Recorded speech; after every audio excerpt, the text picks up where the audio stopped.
To my YouTube channel दोस्तों। जल्दी से चलिए वीडियो का स्टार्ट करते हैं। आज का जो टॉपिक है वो है गुड्स के ऊपर। तो इकोनॉमी में जब हम लोग चैप्टर को पढ़ते हैं डिमांड, तो उस डिमांड चैप्टर में हम लोग बेसिकली सबसे ज्यादा कवर करते हैं गुड्स को लेकर।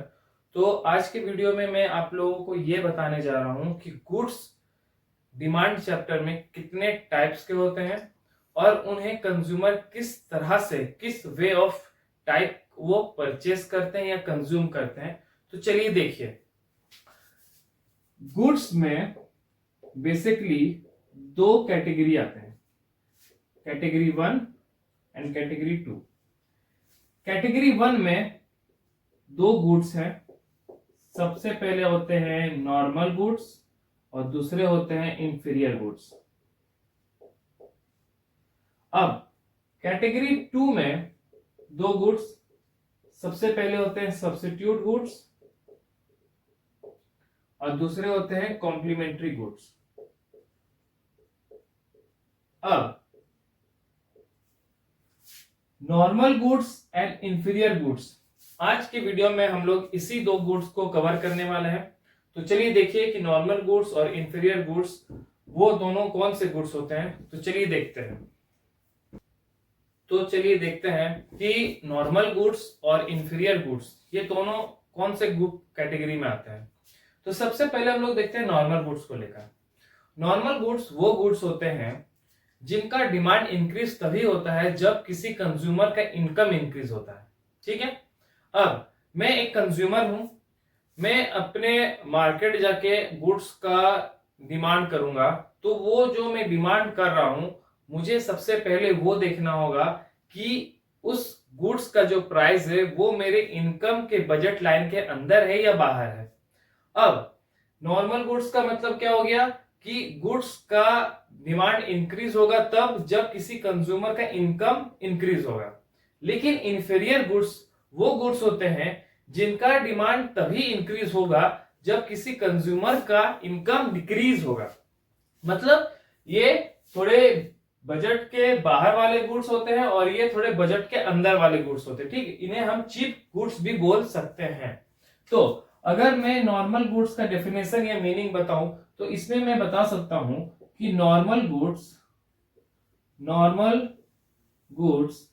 Are those goods which increase in demand when increase in income of the consumer।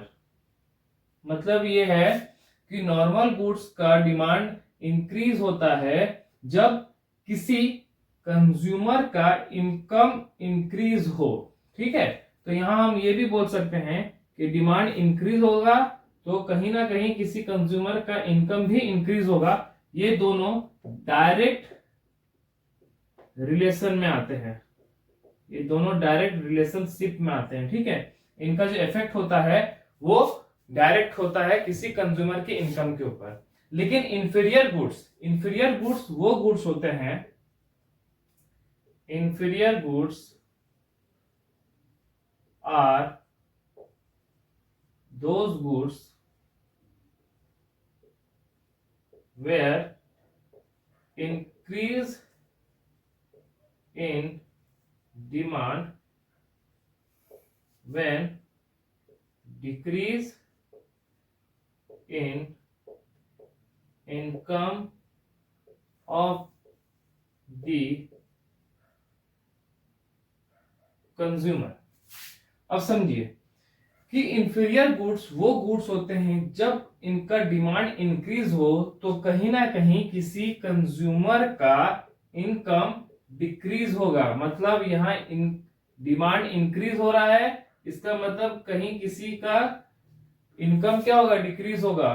तो हम लोग ये बोल सकते हैं कि इनका जो इफेक्ट होता है वो इनडायरेक्टली रिलेशनशिप वाला होता है। ठीक है, अब दोनों में अंतर आप लोगों को दिख रहा होगा कि नॉर्मल गुड्स का मतलब क्या हो गया, वो गुड्स जहां उनका डिमांड इंक्रीज हो, और इंफीरियर गुड्स जहां डिमांड इंक्रीज तब होगा जब उन लोगों का, कंज्यूमर का इनकम डिक्रीज होगा। ठीक है, इसलिए इन्हें बोलते हैं हम लोग डायरेक्ट रिलेशनशिप में आते हैं, और ये इनडायरेक्ट रिलेशनशिप में आते हैं। ठीक है, अब इनका जो इफेक्ट होता है, इनका जो इफेक्ट होता है वो पॉजिटिव होता है। इनका इफेक्ट जो होगा वो पॉजिटिव होगा, इनका इफेक्ट होगा वो नेगेटिव होगा। ठीक है, इनका इफेक्ट पॉजिटिव होगा, इनका इफेक्ट नेगेटिव होगा। अब एग्जाम्पल के तौर पे अगर मैं बोलूं तो एक गरीब व्यक्ति के लिए और एक अमीर व्यक्ति के लिए सबसे बेसिक जो गुड्स होता है वो होता है मिल्क, यानी दूध। अब जो दूध होते हैं, जो मिल्क होते हैं, उनके भी 3 कैटेगरी आते हैं।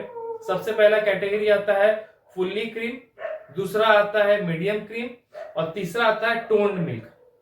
ठीक है, अब नॉर्मल व्यक्ति जिनका इनकम अच्छा खासा है वो नॉर्मल गुड्स में अपने जो मिल्क है उसको परचेस करेगा। ठीक है, लेकिन इंफीरियर गुड्स में आते हैं टोन्ड मिल्क। तो हम लोग ये बोल सकते हैं कि नॉर्मल गुड्स में वो सारे गुड्स आते हैं, जैसे आएंगे मिल्क आएंगे, ठीक, जो बेसिक सब चीज है, फिर राइस आएंगे और बहुत सारे चीज आते हैं। ठीक है, लेकिन इंफीरियर गुड्स में टोन्ड मिल्क आएंगे। टोन्ड मिल्क का मतलब आप लोग समझ सकते हैं, जो बेसिकली कम दाम वाले जो दूध होते हैं जो मार्केट में अवेलेबल होते हैं कंज्यूमर्स के लिए, उन्हें हम टोन्ड मिल्क बोलते हैं। ठीक है, और राइस जो आएंगे, आप लोग सुने होंगे कहीं ना कहीं कोटा चावल जिसे हम लोग बोलते हैं, तो वो कोटा राइस भी आ सकते हैं।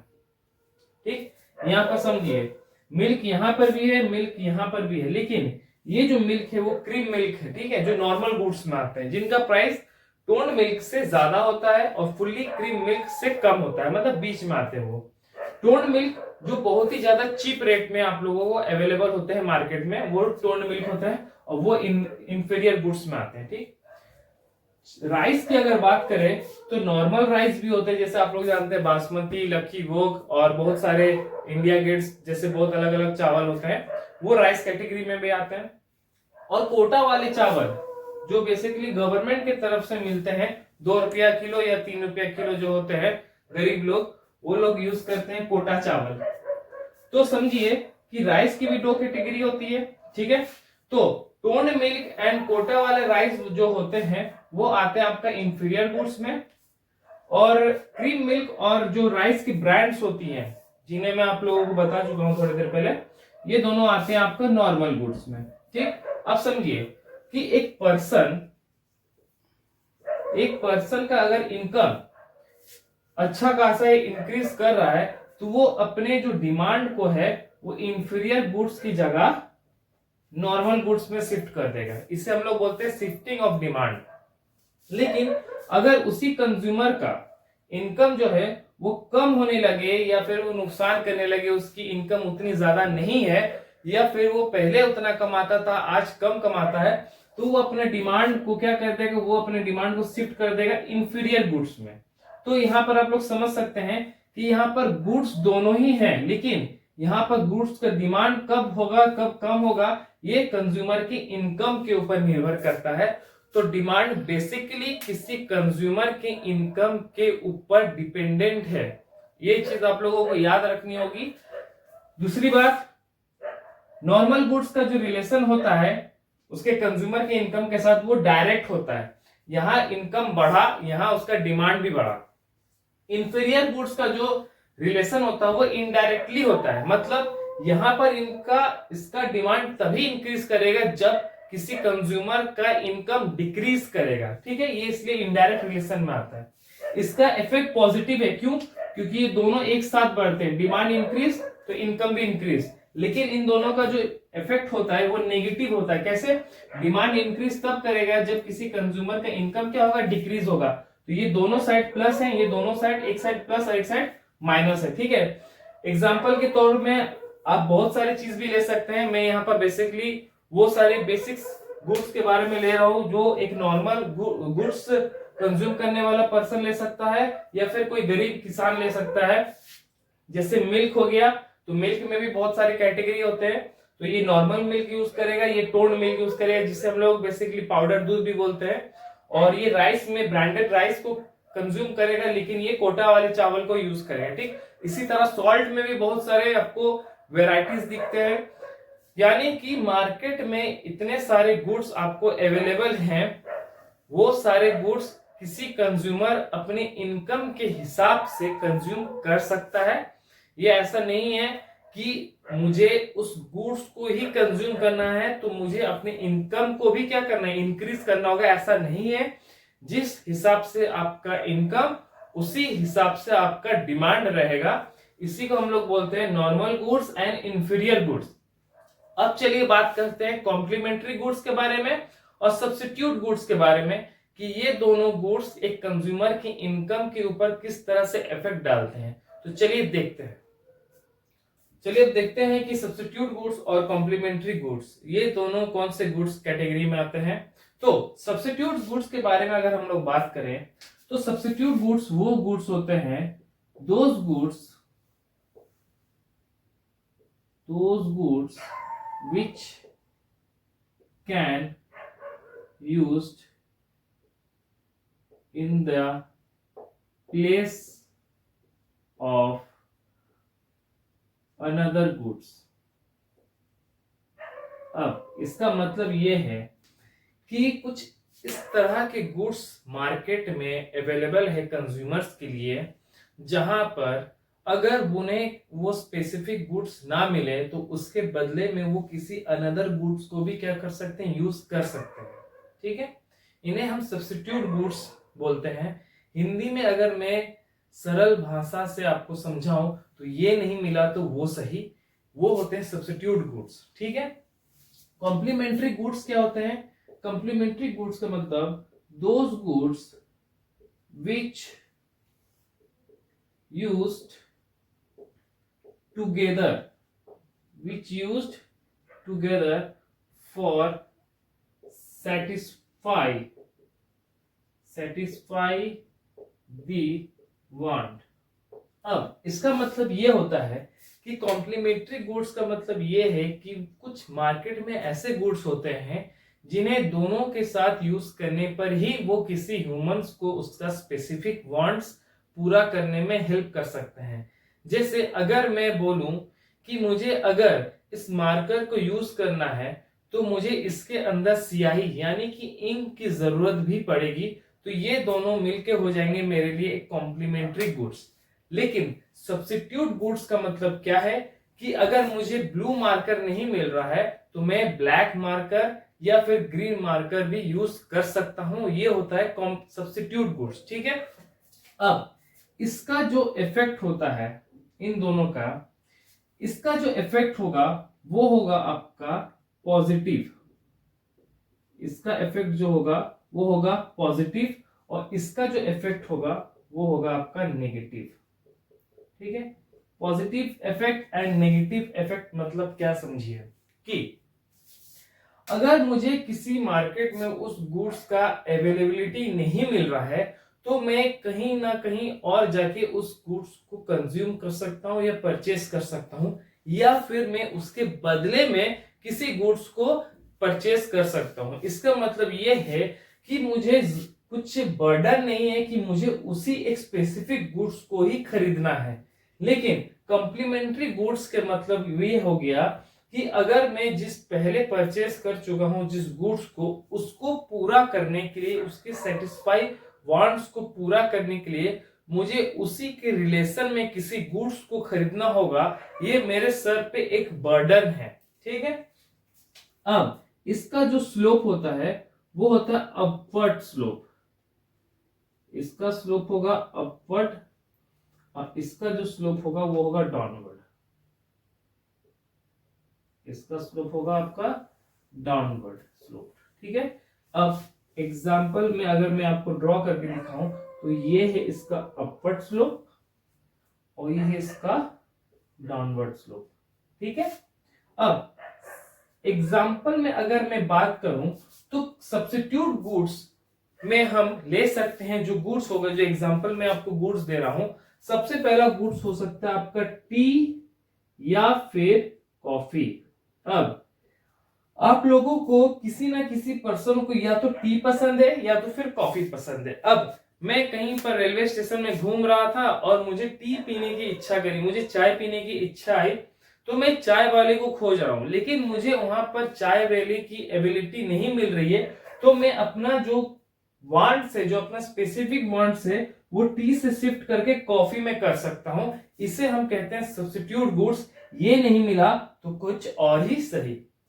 लेकिन कॉम्प्लीमेंट्री गुड्स का मतलब वो गुड्स जिन्हें एक साथ ही यूज करने से मुझे स्पेसिफिक वांट्स का जो सेटिस्फेक्शन है वो मिलेगा, जैसे कार और पेट्रोल।